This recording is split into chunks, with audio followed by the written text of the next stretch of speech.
Bonjour tout le monde, mon nom est Robert Gauthier et puis bienvenue au réseau qui s'appelle Lumière sur la prophétie biblique. Nous sommes à étudier le prophète Joël. Alors si vous regardez, vous avez Daniel, on a fait beaucoup de vidéos sur Daniel, on a fait des vidéos aussi sur Osée et maintenant on est dans le prochain prophète qu'on appelle Joël. On va peut-être finir par les apprendre par cœur, les petits prophètes, un après l'autre. Mais l'important, c'est pas de l'apprendre par cœur, mais l'important, c'est de retirer les leçons que le Seigneur veut bien nous donner par les petits prophètes. Alors, si vous permettez, on va commencer maintenant. On va mettre ça comme ça ici. Voilà. Sonnez de la trompette, car le jour de l'Éternel vient. Joël numéro 6. Maintenant, on a mentionné que Joël s'occupait presque exclusivement du jour de l'Éternel, qui est le jour des jugements pour les nations, sur les nations. Okay. Alors aujourd'hui, on va prendre ce qu'on appelle le son des trompettes. On va prendre deux versets. Joël 2, versets 1 et 2. C'est pas beaucoup de versets, mais je pense que c'est important lorsqu'on touche certains sujets de les développer. Je ne sais pas si vous connaissez le sujet des trompettes, là, mais je vais vous donner quelques renseignements là-dessus. Peut-être que ça peut aider. Alors, on commence tout simplement. Voici. Sonnez de la trompette en Sion. Joël 2, verset 1. Sonnez de la trompette en Sion. Sonnez avec éclat dans ma sainte montagne. Que tous les habitants du pays tremblent, car le jour de l'Éternel vient. Okay? Maintenant, ce que c'est que vous pouvez faire, là, si j'étais vous, moi j'arrêterais là. Parce que c'est important de lire le chapitre, OK? Puis moi, je ne fais pas verset par verset. Je ne fais que retirer les grandes idées, les grandes pensées. Et puis, ce qu'on va prendre aujourd'hui, c'est sonner de la trompette, les différents sons de la trompette. Maintenant, c'est toujours, avant chaque présentation, je vous encourage à prendre 4-5 minutes, puis de lire la parole de Dieu avec attention et puis aussi avec intention. Dans l'intention d'apprendre, OK? Puis avec attention, trouver des petits détails, tu vois? Alors, on continue.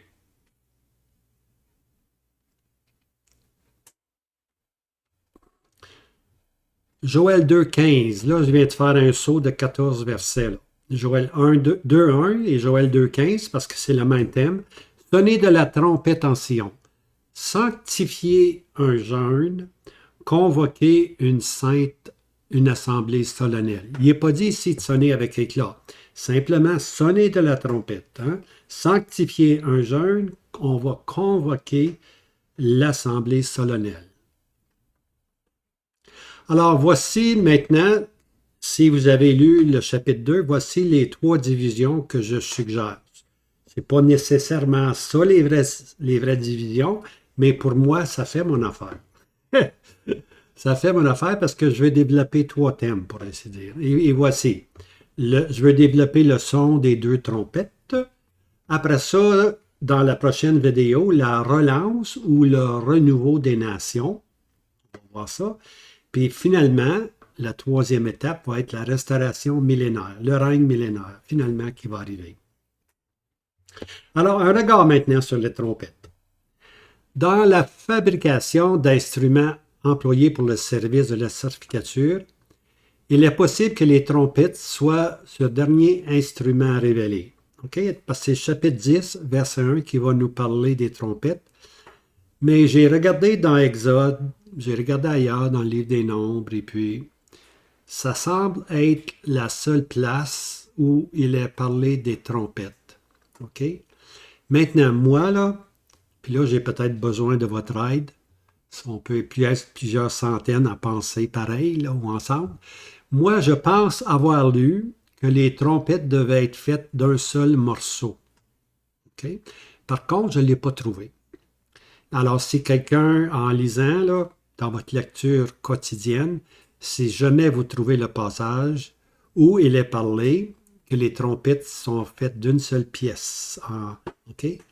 Alors, vous me le direz. Mais ce n'est pas certain. Mais il me semble que je l'ai lu. OK?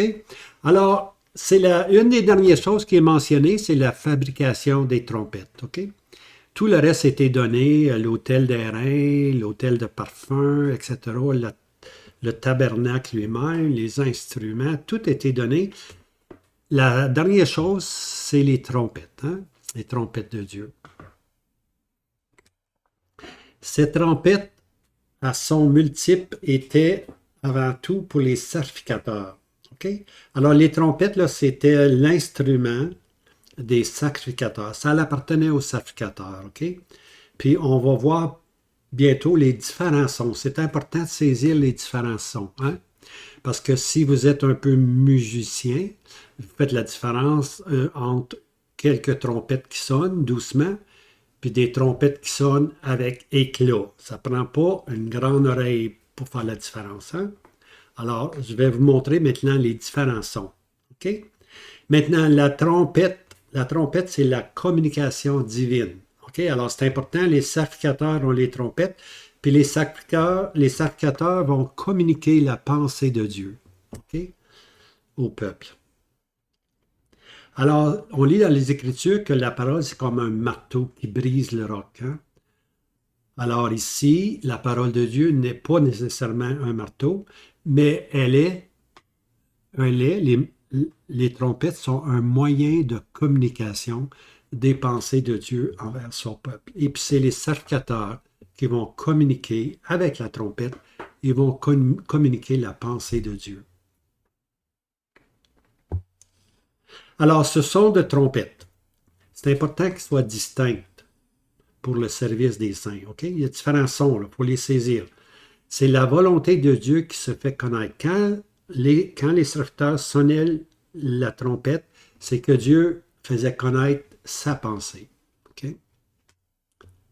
Alors, les sacrificateurs expérimentés tenaient ce service de toute importance et la croissance et l'avancement du témoignage. Alors, ce sont les sacrificateurs qui se tiennent continuellement près du lieu du rassemblement, alors près du temple ou près de la maison de Dieu, le tabernacle, pour ainsi dire. Alors, eux étaient responsables de communiquer ce que Dieu voulait bien dire d'avance. OK? Ils étaient là pour ce service-là, de faire connaître la pensée de Dieu. Maintenant, si on va dans le Nouveau Testament, on voit que les Corinthiens, eux, il y avait la pensée de Dieu, mais ce qui était important à leurs yeux, c'était le spectaculaire, ce qui excite. Hein? Malheureusement, les Corinthiens donnaient un son confus. Alors, si jamais vous lisez le chapitre 14 de 1 Corinthiens, on va voir ce qui caractérise les saints à Corinthe. C'était surtout et avant tout les dons, mais surtout et avant tout le don des langues. Ils aimaient beaucoup le spectaculaire. Ils aimaient beaucoup parler en langue et puis, pour ainsi dire, c'est des dons qui étaient puissants, c'est des dons qui paraissaient bien, mais c'était des dons qui rendaient un son confus. Hein? Attention, dit Paul, faites attention aux dons des langues. 1 Corinthiens 14, verset 8. Car aussi si la trompette rend un son confus, qui se préparera pour le combat? Hein? La trompette, il ne faut pas donner un son confus. Il faut qu'on donne des sons qui sont très, très faciles à comprendre. Il faut comprendre le son. Si on ne comprend pas le son de la trompette, ben la trompette sonne en vain. Elle sonne en vain, elle sonne la confusion. Alors les Corinthiens, malheureusement, aimaient beaucoup le parlage en langue. Hein? Alors la trompette ou les directions de Dieu ou les directives de Dieu se donnent par les dons. Okay? Alors, les dons ne sont pas donnés pour émettre un son de confusion. Okay? Lorsqu'il y a un enseignement, l'enseignement ne devrait pas confondre les gens. Mais elle est plutôt donnée pour connaître, pour la connaissance, l'exhortation, l'édification et la consolation. Okay? Maintenant, ce n'est pas une définition ici. C'est simplement l'effet. Okay? L'effet d'un don qui est très bien communiqué, Qu'est-ce que ce don-là va communiquer? Il va aider à la connaissance. Il va exhorter dans le chemin de la foi. Il va être là pour l'édification, puis souvent, ce don-là va être là pour la consolation. OK? Alors, ce sont des effets maintenant d'un ministère chrétien qui est bien, bien développé. Alors, le chrétien, tout comme le sacrificateur, est perçu comme une personne intelligente. Le chrétien doit être intelligent. Pas juste les sacrificateurs qui doivent être intelligents. Les chrétiens aussi doivent connaître la pensée de Dieu. Puis doivent connaître comment la donner, cette pensée de Dieu-là. Tu vois? Alors, il y a un autre verset dans 1 Corinthiens 14 qui dit ceci, verset 15. Qu'est-ce donc? Je prierai avec l'esprit, mais je prierai aussi avec intelligence. On ne dit pas n'importe quoi. On prie avec intelligence. Nos prières ne sont pas là pour vaguer, toutes sortes d'affaires, de parler de toutes sortes d'affaires. On doit parler avec intelligence. On a un but pour qu'on prie.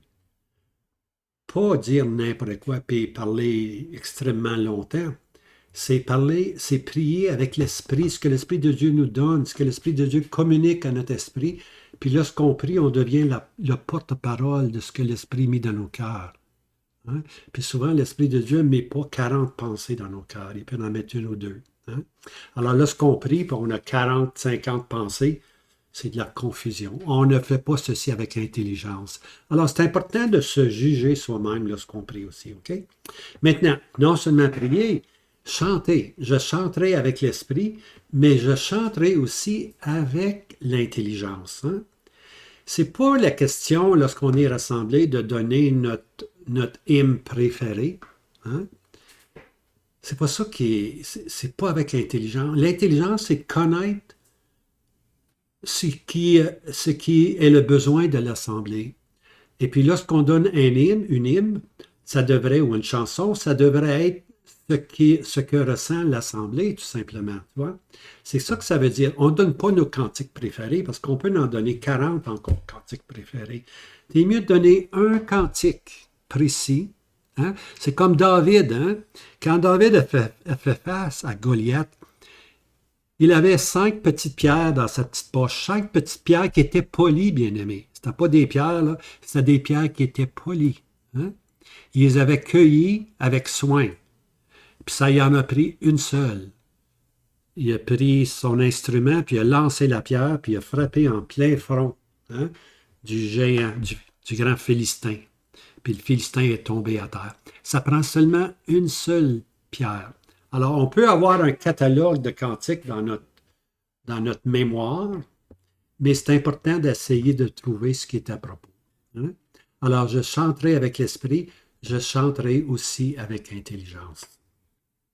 Nom 10, verset 8. Alors, les fils d'Aaron, les sacrificateurs, sonneront des trompettes, et elles seront pour vous un statut perpétuel en vos générations. Les sacrificateurs, ça n'a pas de la trompette pour n'importe quoi, là. Ils ne disaient pas n'importe quoi, les autres, là. Ils sonnaient de la trompette parce que l'Éternel leur avait parlé, puis ils connaissaient la pensée ou les directives que l'Éternel leur donnait. C'est ainsi que le chant et que le camp était ainsi guidé, pour ainsi dire. Hein? Alors, notre trompette, nous, c'est la parole de Dieu. Hein? C'est comme ça que Dieu nous parle, par la parole de Dieu. Alors, si vous lisez le chapitre 9 du livre des Nombres, surtout vers la fin, la dernière partie, on va voir qu'il y a la présence de Dieu. Hein? Puis la présence de Dieu avec le peuple se donnait comme ceci. Or, le 9, verset 15, « Et le jour que le tabernacle fut dressé, la nuée couvrit le tabernacle de la tente d'assignation, et elle était le soir sur le tabernacle comme l'apparence du feu jusqu'au matin. Hein? » Alors là, on voit que Dieu était présent. De jour, c'était la nuée qui protégeait contre la chaleur, contre le soleil. Puis la nuit, c'était comme la nuit, c'était l'apparence de feu qui donnait une certaine lumière, OK, pour le peuple. C'était aussi la protection de la nuit. Alors le jour, la nuée, puis le soir, il y avait le feu. C'est comme ça que Dieu symbolisait, pour ainsi dire, sa présence. Lorsqu'on arrive maintenant au chapitre suivant, qui est le chapitre 10, maintenant, ce qui est développé, ce n'est plus la présence de Dieu, mais ce qui est développé, c'est comment l'Éternel peut nous conduire dans le désert. Alors, notre guide dans le désert. Okay? C'est ça maintenant qui est développé. Comment on peut être guidé dans un désert aride, dans un désert sec, un désert qui peut avoir des complications. C'est important qu'on puisse savoir la communication de la parole de Dieu. Puis c'est à ce moment-là qu'on sonnait des trompettes pour dire au peuple comment agir. Alors, on a besoin de la boussole. Hein? Pour eux, c'était la trompette. Pour nous, c'est la boussole. Pour nous, c'est la parole de Dieu. C'est notre boussole. Hein? Elle nous montre le chemin à suivre. Si on regarde l'apôtre Paul, hein, qui avait passé beaucoup de temps à Éphèse, et puis le temps était venu pour lui de quitter. Il avait passé, je pense, 2 ans à Éphèse. C'était le temps pour lui de quitter. Alors, ce que l'apôtre Paul a fait, il a rassemblé les anciens, puis il leur a communiqué ses dernières paroles, pour ainsi dire. C'est pourquoi, dit-il, Acte 20, verset 31, veillez, vous souvenant que durant 3 ans, je n'ai cessé nuit et jour d'avertir chacun de vous avec larmes. C'est pas beau, hein? C'est beau, hein? Nuit et jour. Alors, l'apôtre Paul, il pensait continuellement aux saints qui étaient à Éphèse. Et puis, nuit et jour, il les avertissait. Et souvent avec larmes, hein? Parce qu'il savait que l'ennemi pouvait venir. Alors, c'est ça qui était ses dernières paroles. Hein? Pendant 3 ans, j'ai dit 2, mais c'est pendant 3 ans, je n'ai cessé nuit et jour d'avertir chacun de vous avec larmes. Acte 20, 32, qui est le prochain verset. Et maintenant, je vous recommande à Dieu et à la parole de sa grâce qui a la puissance d'édifier et de vous donner un héritage avec tous les saints, avec tous les sanctifiés. Hein? Qu'est-ce que Paul dit? Je vous recommande à Dieu et à la parole de sa grâce. On ne peut que, lorsqu'on rencontre des croyants, puis on fréquente des croyants, puis on essaie d'aider des croyants, souvent on doit quitter, mais on peut prier pour eux. Hein? Je vous recommande à Dieu. Paul priait encore pour ceux d'Éphèse, c'est sûr. Il recommandait non seulement à Dieu, mais il recommandait à la parole de sa grâce. Sondez les Écritures, disait Paul. Appuyez-vous sur les Écritures. C'est votre boussole, les Écritures. Elle va vous montrer comment marcher. Hein? La parole de Dieu, là, elle nous donne pour la vie de tous les jours. Elle répond à toutes les circonstances. Et il n'y a pas une circonstance qui peut se produire que la parole de Dieu n'a pas une réponse. Hein? Il s'agit à nous maintenant de simplement de prendre le temps de lire la parole de Dieu, puis vous allez voir la réponse venir. Elle vient directement de la parole de Dieu. Dieu nous parle par sa parole et par son esprit qui habite en nous. Alors, la fabrication de la trompette. Nombre 10, verset 2. Fais-toi 2 trompettes. Et c'est 2 trompettes.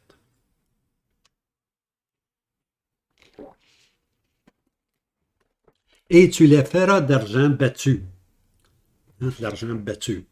Et elles te serviront pour la convocation de l'assemblée et pour le départ des camps. Alors ça, c'était l'utilité des 2 trompettes. Maintenant, 2 trompettes. On va voir quelque chose ici.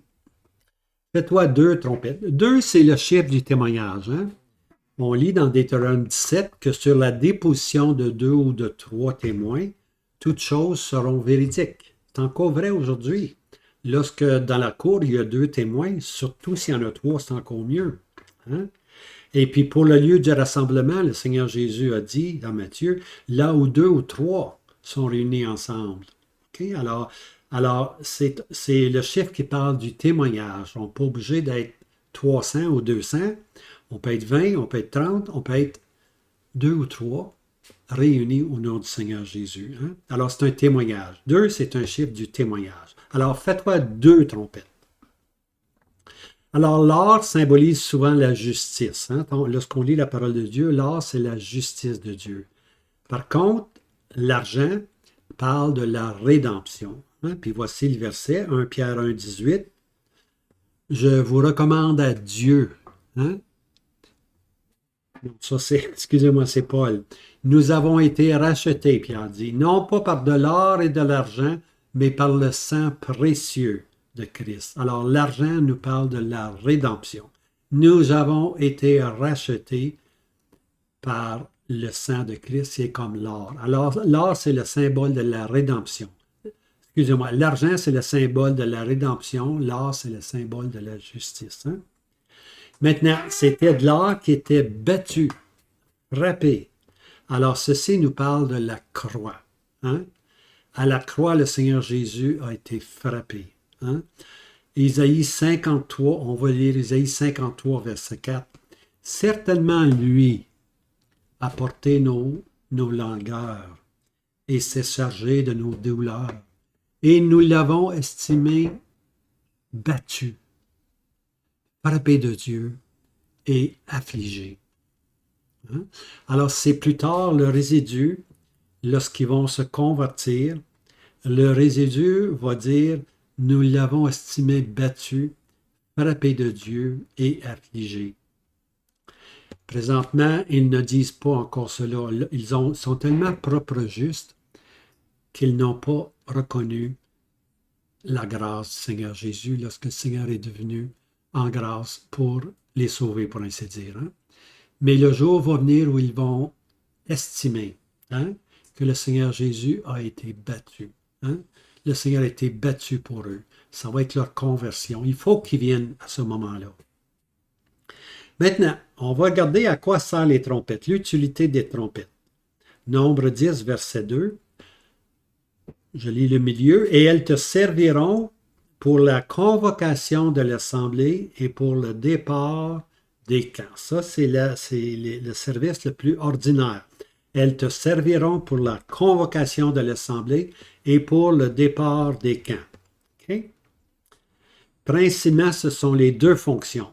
Mais vous allez voir, il y en a d'autres. Je pense qu'il y en a 5 fonctions. On va les regarder. Puis c'est important de les comprendre aussi. C'est important de connaître le son des trompettes, les différents sons des trompettes. Okay? Alors, voici le premier. Je l'appelle, moi, le son régulier. Okay? C'est le son normal de la trompette. C'est un son pour la convocation. Okay? Alors, lorsque la trompette sonnait d'une certaine manière, le peuple savait que c'était pour la convocation, puis il devait se rendre à l'entrée de la tente d'assignation. Parce que le camp, il était immense. Là. Le camp était vraiment immense. Hein? On parle de 12 tribus. La plus grande des tribus était dans 76 000. La plus petite était, je pense, 38 000, peut-être 32 même. Puis il y en avait des 50. Alors, on peut s'imaginer, 12 tribus autour du temple, autour du tabernacle, pour ainsi dire, mais avant tout, les sacrificateurs et les Lévites sont là. Il y a beaucoup de monde. Okay? Mais on s'habituait au son de la trompette. Okay? Alors, c'était pour convoquer. Quand c'était un son régulier, c'était pour convoquer le peuple à l'entrée de la tente d'assignation. Nombre 10, verset 2 nous dit « Elles te serviront pour la convocation de l'assemblée. Okay?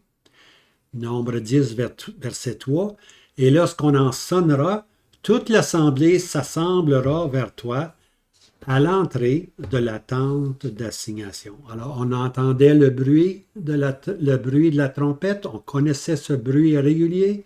Ah, l'Éternel nous appelle, on s'en va à l'entrée de la tente d'assignation. Nombre 10, verset 17. « Et quand on réunira la congrégation, vous sonnerez, mais non pas avec éclat. » Voyez-vous, c'est ça que j'appelle un son régulier. Vous sonnerez, mais non pas avec éclat. Parce qu'on va voir, à l'occasion aussi, on sonnait avec éclat. Mais ici, c'était son son premier, pour ainsi dire, son son régulier, pour que le peuple puisse venir à l'entrée de la tente d'assignation. OK, maintenant, on s'en va au deuxième.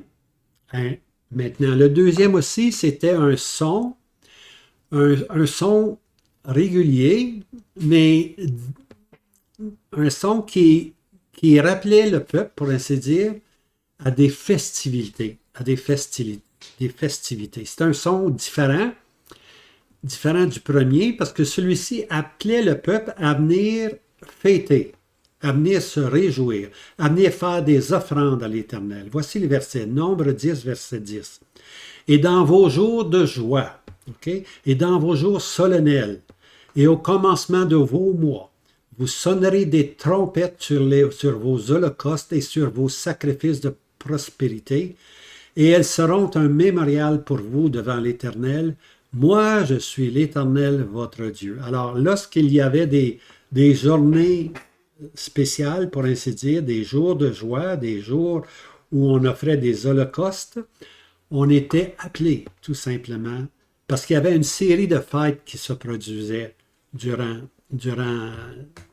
tous les mois, la lune, et puis etc. Il y avait différentes fêtes qui ont été invitées à célébrer.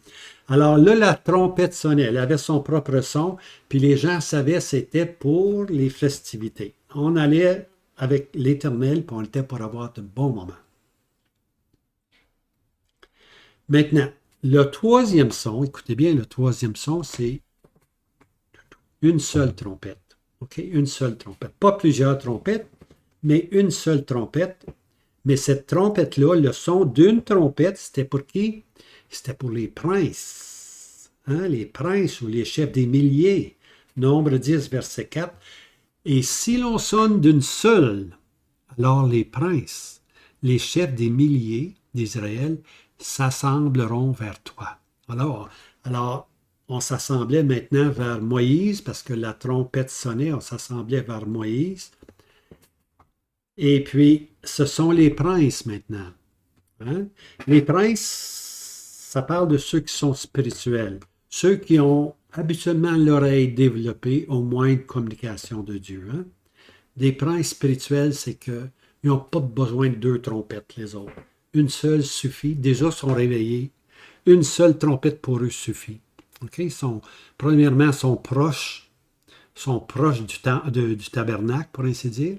Mais non seulement sont proches du tabernacle, mais sont proches aussi de connaître les pensées de Dieu. Hein? Les princes et les chefs. Hein? Une seule trompette. C'était le troisième genre de son. Hébreux 5, verset 14. Hein? Mais la nourriture solide est pour les hommes faits, qui par le fait de l'habitude ont les sens exercés à discerner le bien et le mal. Hein? Alors, les hommes faits, ce sont des princes. Les hommes faits, ce sont des princes. Ce sont les frères qui nous mènent en avant, pour ainsi dire. Hein? Parce que la parole de Dieu parle de leadership. Elle parle de frères qui nous mènent en avant. Hein? Et puis, ces frères-là qui nous mènent en avant ont un sens particulier, le sens exercé à discerner le bien et le mal. Et ils peuvent nous conduire dans la voie de Dieu. C'était pareil pour les sacrificateurs et les princes. Hein? Maintenant, le quatrième son, c'est un son maintenant avec éclat. Hein? Un son avec éclatement. Les deux trompettes sonnaient, mais ce n'était pas une mélodie régulière, c'était le son avec éclat. Hein? Ceci signifiait quoi? Le départ des camps. Okay? Alors, lorsqu'il y avait un son avec éclat, les camps devaient partir. Nombre 10, verset 5. Et quand vous sonnerez avec éclat, les camps qui sont campés à l'Orient partiront. Okay? Premièrement, on sonne avec éclat, puis lorsqu'on sonne avec l'éclat, là, les camps, ils vont partir. Puis quel est le premier camp qui va partir? C'est celui qui est à l'Orient. Maintenant, regardez là, c'est comme une horloge, OK? Maintenant, à 3 heures, OK? À 3 heures de l'après-midi, c'est quoi? D'accord. 3 heures de l'après-midi, là, c'est à 1, 2, 3. À 3 heures de l'après-midi, c'est plutôt comme ça, là. Non, comme ça. Ah, d'accord. J'ai de la misère. À 3 heures de l'après-midi, c'est l'Est. OK? À 6 heures de l'après-midi, c'est le midi, c'est le sud. Puis à 9 heures, c'est l'ouest, simplement.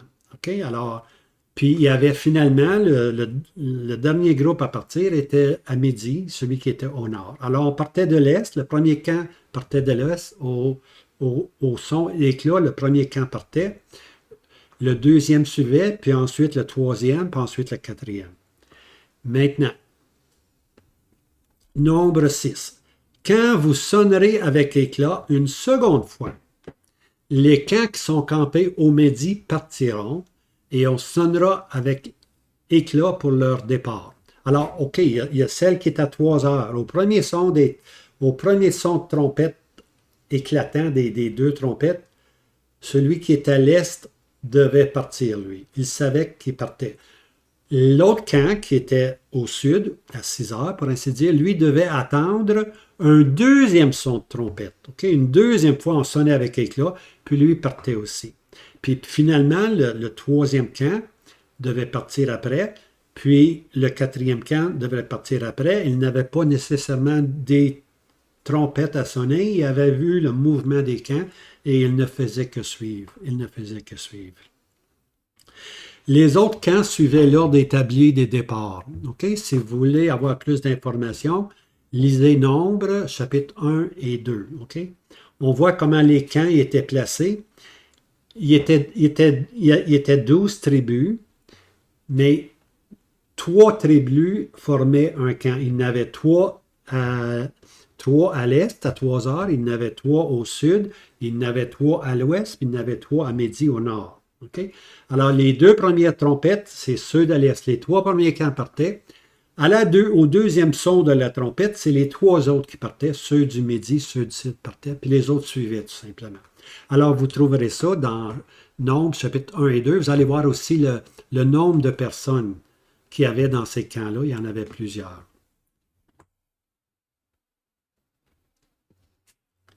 Maintenant, le 5e et le dernier son, c'est un son avec éclat, mais ce son-là se donnait dans le pays. Il n'était pas nécessairement dans le désert. Lorsqu'ils arrivaient dans le pays, il y avait aussi un son qui sonnait. C'était un son pour la guerre. Okay? Alors, voici le verset. Nombre 10, verset 9. Et quand dans votre pays vous irez à la guerre, hein? Parce que le livre des Nombres, c'est Josué qui rentre dans la terre promise, puis Josué est responsable maintenant de tout ce que vos pieds fouleront. Hein? Dieu avait dit, ou Moïse avait dit, tout ce que vos pieds fouleront. Vos pieds mettront le pied, cette terre-là vous appartiendra. Il s'agissait de conquérir, bien aimé, il s'agissait de conquérir. Puis spirituellement, c'est la même chose. On est appelé à conquérir des vérités spirituelles. Hein? Et puis tout ce qu'on peut conquérir en fait de vérité spirituelle nous appartient. Pour eux, c'était une conquête terrestre. Alors, partout où leur pied était, ils devaient conquérir. Mais des fois, il y avait des ennemis où ils allaient en guerre, mais souvent aussi les ennemis les attaquaient. Hein? Vous irez à la guerre contre l'ennemi qui vous presse.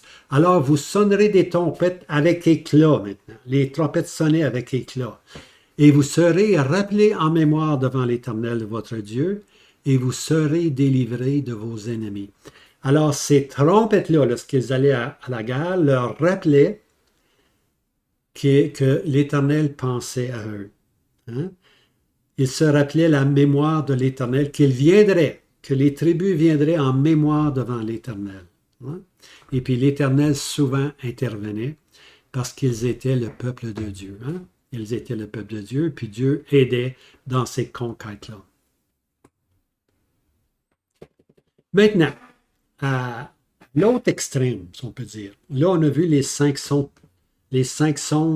différents sons des trompettes. Mais une fois par année, bien aimé, une fois par année, il y avait un festival annuel, un festival de trompettes. On sonnait des trompettes, beaucoup de trompettes, on sonnait. C'était une fête annuelle. Une fois l'an, on avait la fête qu'on appelle la fête des trompettes. C'est intéressant ça, écoutez bien. Lévitique 23. Dans Lévitique 23, on apprend qu'il y a 7 fêtes annuelles que le peuple devait respecter. Une fois l'an, une fois à différentes périodes, il y avait il y avait des fêtes, différentes fêtes, OK? Alors, on appelle ça les 7 fêtes de l'Éternel. Puis, ils devraient être célébrés dans leur temps, dans leur mois. Chacun avait leur mois, pour ainsi dire, leur période. Et puis, on célébrait ces fêtes-là. Maintenant, 7. 7, bien aimé, c'est un chiffre qui parle de quelque chose de complet. Hein? Les 7 fêtes de l'Éternel, les 7 assemblées dans l'Apocalypse, hein? Et le 7e jour, Dieu se reposa. C'est quelque chose qui est complet. Hein? On voit souvent le chiffre 7 apparaître. Maintenant, 7 symbolise qu'est-ce qui est complet. Hein? Ça peut être complet dans le bien, habituellement, mais ça peut aussi être complet, attention, dans le mal. Hein? Et puis, je pense que dans l'Évangile, lorsqu'il est dit que la maison des Juifs est balayée, hein, il n'y a plus d'idolâtrie, mais plus tard, il est dit que 7 esprits démoniaques vont venir, puis vont trouver la maison balayée, puis vont entrer dedans.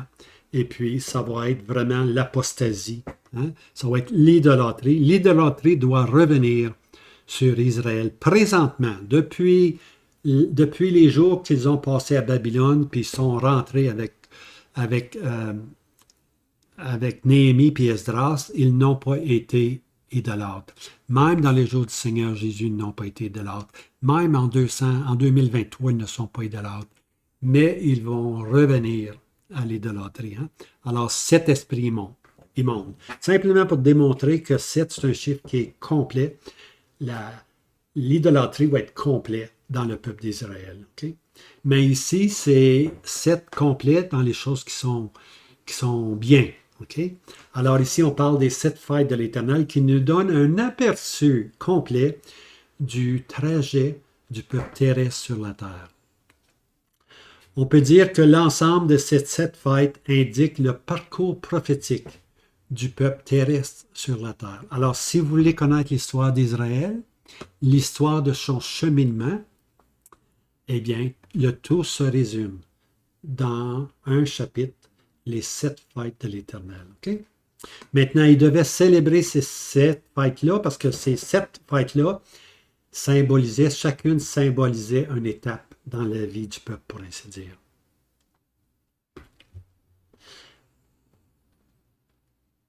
Maintenant, 4 de cette série des fêtes annuelles sont accomplies. Les 4 premières fêtes ont été accomplies, pour ainsi dire, historiquement. Mais il y en a 7, donc il y en a 3 autres à venir.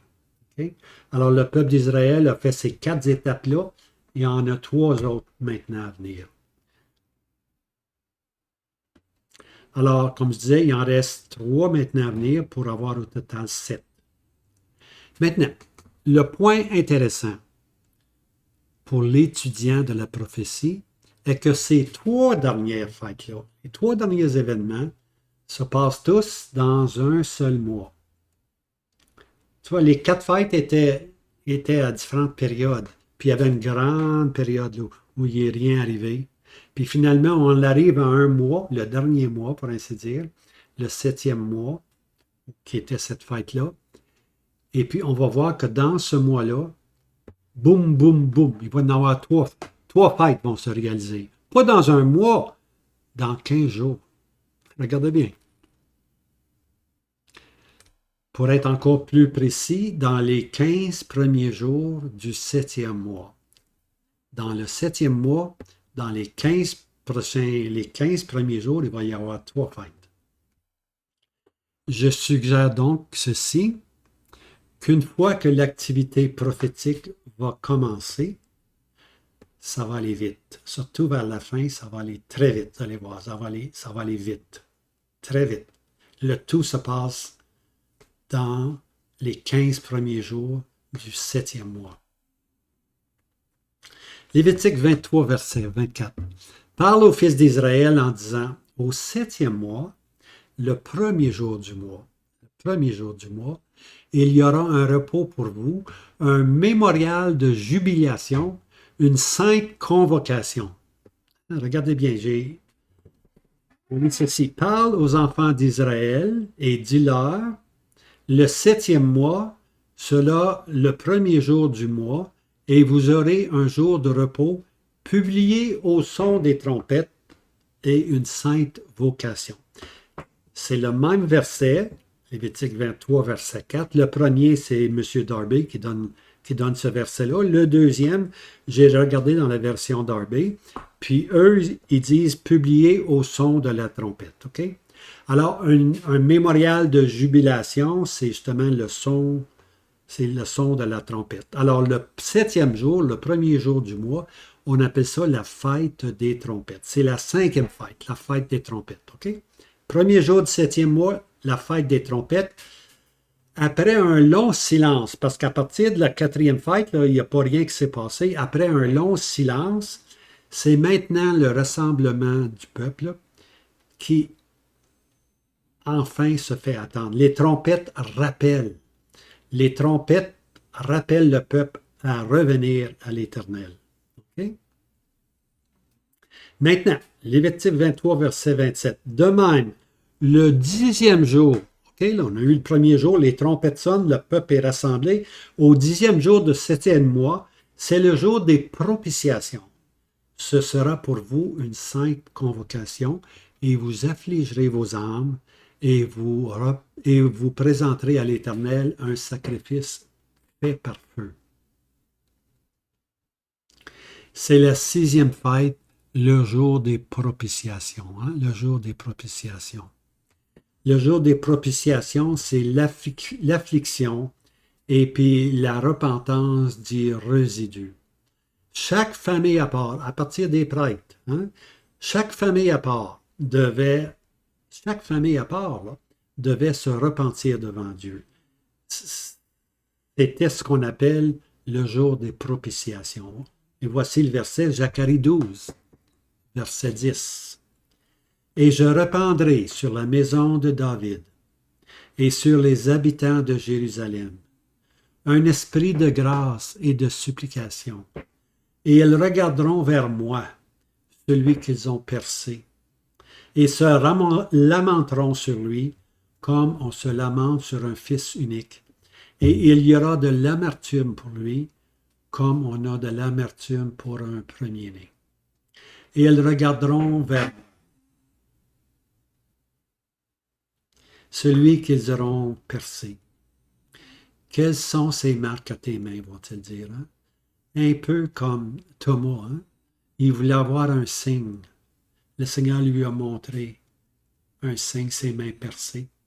Alors, eux n'auront pas vraiment besoin de signes.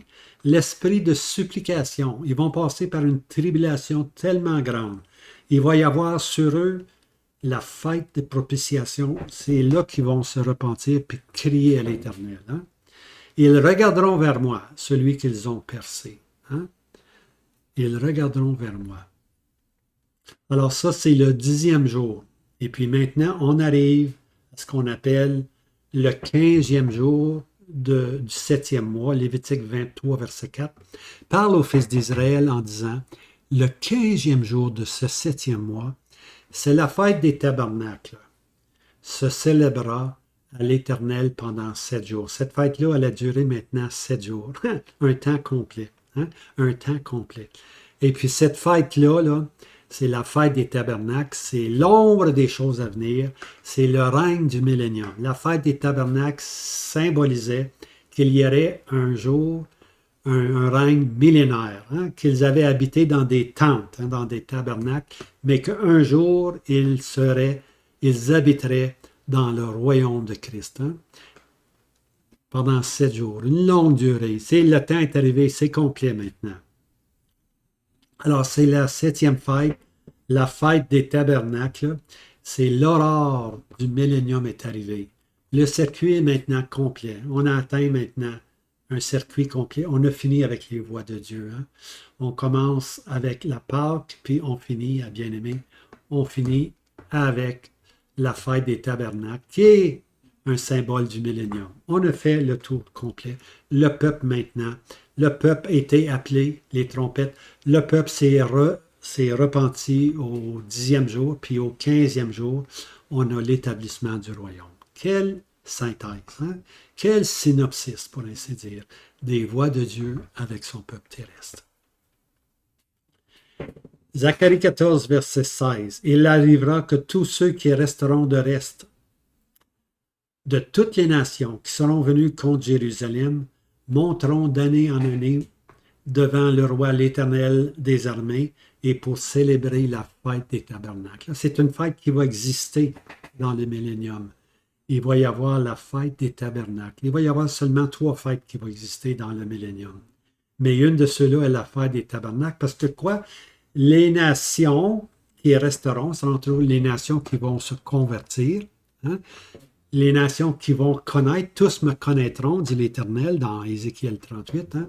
Tous connaîtront le Saint de l'Éternel. Alors ces nations-là qui vont se convertir vont venir à Jérusalem une fois par année pour célébrer la fête des tabernacles. Puis ceux qui ne viendront pas, bien, c'est dit qu'il va y avoir une disette, il va y avoir une chasseresse. Alors tu peux être sûr que les nations vont venir. Hein? Les nations vont venir vers Jérusalem. Ça ne veut pas dire que toutes les nations vont venir, mais les représentants, ceux qui représentent les nations, vont venir pour la fête qui est à Jérusalem, la fête des tabernacles. Hein? Alors c'est ça qui va arriver. On a atteint ici le millénium, bien-aimé.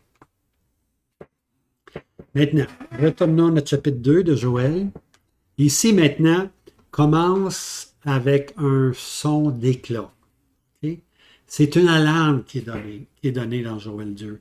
Sonnez, Joël 2 dit ceci, sonnez de la trompette en Sion, sonnez avec éclat. Alors là, on sonne avec éclat, puis le seul temps qu'il y avait un des temps qui avait un son d'éclat, lorsque l'ennemi était proche, lorsque l'ennemi venait, on devait aussi sonner avec éclat. Hein? Alors, sonnez de la trompette en Sion, sonnez avec éclat dans ma sainte montagne, que tous les habitants du pays tremblent. Joël 2, verset 2, car le jour de l'Éternel vient. Voyez-vous, là, on est introduit maintenant au jour de l'Éternel. On sonne de la trompette avec éclat, parce que c'est un jour de jugement.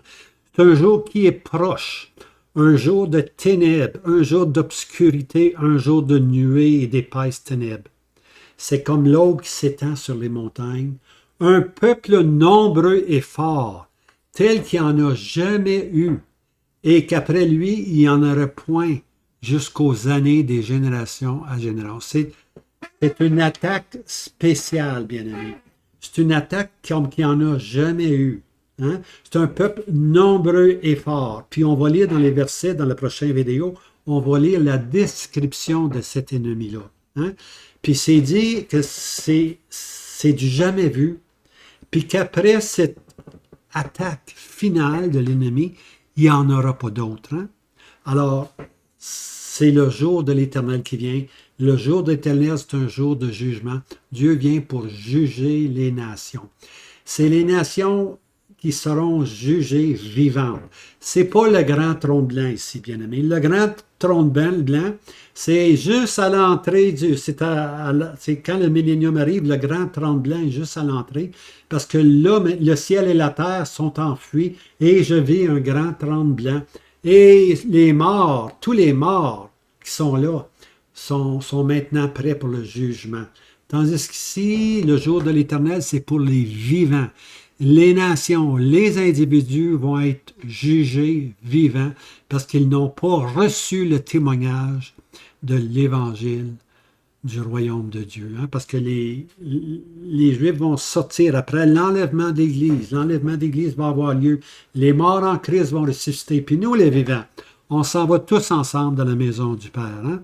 Dans un instant, dans un clin d'œil, il n'y a personne qui va voir ça. C'est réservé pour les yeux de Dieu, l'épouse qui va finalement vers Dieu. Hein? Mais ici, on parle des jugements des nations. Hein? Un jour de ténèbres et d'obscurité. C'est les nations maintenant qui vont être jugées. Nous, on ne sera pas là. On n'a pas à s'inquiéter, mais ce sont les nations qui n'ont pas reçu le témoignage de Dieu hein, qui vont être jugées. Alors, voici notre grand saut prophétique. Hein. J'ai dit que Joël est particulier, lui. Il est parti, puis il parle tout de suite de la fin, le jour de l'Éternel, hein, qui est le jour de jugement, le jugement des nations. Hein. Alors, on est rendu maintenant dans le jour de l'Éternel. Heureusement, qu'on a Joël pour nous aider, parce qu'il va nous dire ce qui se passe. Hein? Puis il va nous dire c'est qui l'ennemi. Hein? À venir, on va vous présenter Joël chapitre 7. Et puis avec Joël chapitre 7, on va vous montrer aussi qui est ce peuple nombreux. Hein? On va faire ce saut prophétique. On va le faire, le saut prophétique. Puis on va voir que la description de Joël 2, puis je vous encourage à lire Joël 2, puis regardez la description, regardez le peuple, comment le peuple travaille. Le peuple qui envahit est nombreux. Hein? Il ne détourne pas à droite, ne détourne pas à gauche. Ils s'en vont en ligne droite. Hein? Ils sautent sur les clôtures, ils sautent sur les murs, puis ils rentrent dans les maisons. Hein? C'est un peuple nombreux, un peuple terrible. Mais vous allez entendre quelque chose d'assez exceptionnel. Ce peuple-là, c'est l'armée de l'Éternel. Hein? Chapitre 2, verset 11. Et l'Éternel fait entendre sa voix devant son armée qui va exécuter sa parole. Ouh! Dieu se sert des ennemis, puis Dieu appelle ses ennemis son armée. Alors, je vous laisse avec ceci. J'espère que vous allez connaître les sons, hein? Les sons des trompettes. Mais pour nous, c'est de reconnaître le son. Hein? Quand Dieu nous parle par sa parole, Dieu nous dit d'aller à droite, Dieu nous dit d'aller à gauche. Hein? On peut, avec le son de la trompette, on est dirigé. Hein? On est dirigé par l'Esprit de Dieu, puis la parole de Dieu. Alors, je vous recommande à Dieu, hein? Et à la parole de sa grâce. Que l'Éternel, le Seigneur Jésus vous garde. Je vous embrasse. Passez une belle semaine.